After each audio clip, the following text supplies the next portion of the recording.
এই ইন্টারনেটের মিডিয়ার মধ্যে কিছু মানুষ দেখবেন সদা সর্বদা মোল্লাদেরকে বলছে এরা রোহিঙ্গা, এরা বাংলাদেশি বলছে না জি।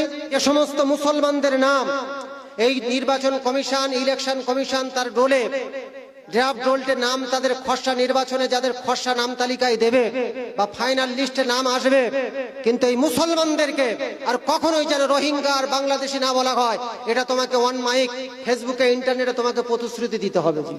এসআইআরে যারা বিওলো তাদের জিজ্ঞাসা করে দেখবেন জি, আপনার বর্তমান যে ভোটার কার্ডটা আছে তাতে ধরুন পিতার নাম শুধু আব্দুর রহমান আছে, আর 2002 লিস্টে আপনার পিতার নাম ছিল মোহাম্মদ আব্দুর রহমান, তাদের নাম এই গত 11 তারিখ রাত্রেতে ফিরে এসেছে, ডিসক্রিপেন্সি হচ্ছে বলছে, নামের সঙ্গে মিসম্যাচ। আগামীকাল এসআইআর এর খসড়া draft roll election commission publish করবে জি। যাই হোক, আমাদের মুসলমানরা তাদের প্রত্যেকের কম বেশির বাপদাদুদের নাম আমাদের আছে, অসুবিধা নেই। তবে এই বিষয়টা এই কারণে বলছি, খারাপ ভাববেন না, আল্লাহর রাস্তায় ক্ষমা করবেন। বর্তমানে ইন্টারনেটের যুগ, মিডিয়ার যুগ। এই ইন্টারনেটের মিডিয়ার মধ্যে কিছু মানুষ দেখবেন সদা সর্বদা মোল্লাদেরকে বলছে এরা রোহিঙ্গা, এরা বাংলাদেশি বলছে না জি। এই কথা বলেন না কেন, বলছে তো। কিন্তু আমি আপনাদের সাথে বলছি, এই মাইকাস ধোয়াঘাটার ময়দান থেকে এই 2002 লিস্টে মুসলমানদের নাম বেশি ছিল, একটা দলিল।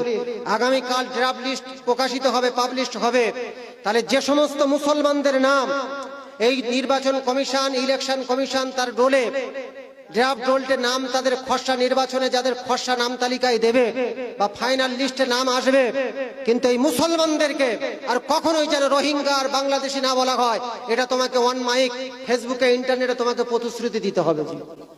এই ঠিক বলছি না ভুল বলছি, কথা বলেন জি। আজকের এগুলো একটু চিন্তা ভাবনা করে দেখবেন। রাজনীতি ধর্ম নিয়ে হবে কেন জি? ধর্ম নিয়ে রাজনীতি হবে কেন? তুমি রাজনীতি করো, কোনো অসুবিধা নাই, কিন্তু ধর্ম নিয়ে রাজনীতি করার চেষ্টা করো না। এই ভারতবর্ষ ধর্ম নিরপেক্ষ দেশ, এখানে সমস্ত ধর্মের মানুষ স্বাভাবিকভাবে বসবাস করবে, এই আশা আমরা করি যে। ঠিক না ভুল কথা বলেন? কাজী নজরুল ইসলাম তিনি বলে গেছেন, হিন্দু মুসলমান কবিতা তিনি লিখেছেন, ঠিক না ভুল কথা বলেন জি। দ্বিজেন্দ্রলাল তিনি ধনধান্যে পুষ্পে ভরা আমাদের এই বসুন্ধরা, তিনি কবিতা লিখেছেন। মোহাম্মদ ইকবাল সারে জাহাঁ সে আচ্ছা খা তিনি কবিতা লিখেছেন, হিন্দুস্তান হামারা। তাহলে সেই দেশে মুসলমান, হিন্দু, জৈন, বৌদ্ধ, খ্রিস্টান সবাই একসাথে সম্প্রীতির সাথে বসবাস করবে, তাই না? ঠিক না ভুল কথা বলেন জি। আল্লাহ সকলকে সম্প্রীতির সাথে, মেলবন্ধনের সাথে একতাবদ্ধভাবে বসবাস করার তৌফিক দান করুক, বলুন আমিন।